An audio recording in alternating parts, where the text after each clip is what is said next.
So hey guys after a long cooker माझा करतोय असं after a long me blog start केलेला आहे. याआधी पण मी भरपूर सारे ब्लॉग जे आहे ते शूट करून ठेवलेले आहे, पण खरं सांगते एडिट करायला खूप कंटाळा येत आहे आणि टायफॉइड झालेला होता तेव्हापासून खूप जास्त थकवा जाणवायला लागलेला आहे. त्यामुळे ब्लॉग मीन्स काहीही बनवण्यासाठी असं एनर्जेटिक वाटत नव्हतं. तर म्हटलं चला आज ब्लॉग स्टार्ट करूया. आता मी टाकलेला आहे इथे मसूर पुलाव आणि माझी एक फ्रेंड आहे, तिने मला एक रील पाठवलेली होती याची लाडू बनवण्याची. मी आजपर्यंत कधीही लाडू वगैरे असलं काहीही बनवलेलं नाहीये. माझी मम्मा बनवायची आणि तर म्हटले ह्यावेळेस रिस्क घेऊया. तर मी सगळं जे सामान आहे ते थोडं आणलेलं आहे की फर्स्ट टाइम बनवायचं आहे. थोडंच आधी बनवून बघूया कसं बनतंय. तर म्हटलं चला तुमच्यासोबत पण व्हिडिओ शेअर करूया. तर चला व्हिडिओ स्टार्ट करूया. तो सगळ्यात पहिले मी इथे घेतलेली आहे मेथी, जी आपल्याला छान अशी ग्राइंड करून घ्यायची आहे. त्यानंतर मी असं खोबरं जे आहे ते किसून घेतलेलं होतं, त्याला मी मिक्सरमध्ये ग्राइंड करून घेणार आहे. ऑफकोर्स त्या चाळणीने मला काय म्हणतात किसायला मला आवडत नाही. बघू शकता तुम्ही इथे मी खोबरं जे आहे ते ग्राइंड करून घेते आहे थोडं असं करून, कारण एकखट्टी पण केलं तर मग ते होत नाही ग्राइंड.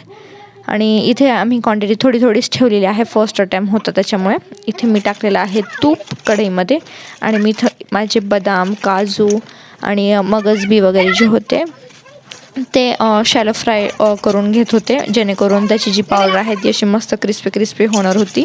त्याच्यानंतर इथे बघू शकता मी डिंक जो आहे तो तुपात टाकलेला आहे आणि तो असा छान आपण साबुदाणे कसे तळतो तसं तो डिंकसुद्धा फुगून येतो.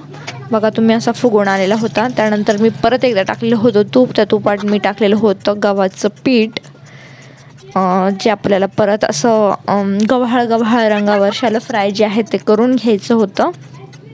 असा खमंग वास इथे सुटलेला होता, बघू शकता तुम्ही.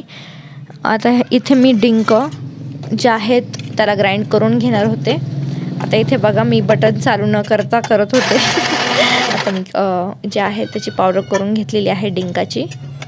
बघू शकता तुम्ही डिंकाची पावडर मी कशा प्रकारे करून घेतलेली आहे कारण मोठे खडे पण छान लागत नाही, मग खायला चांगलं वाटत नाही. इथे काजू बदाम वगैरे जे आहेत त्यांचं पण रोस्टिंग मी करून घेत आहे. आता याच्यात थोडे जे आहेत दिसत आहे तुम्हाला मोठे त्याला पण मी डबल ग्राइंड करणार आहे.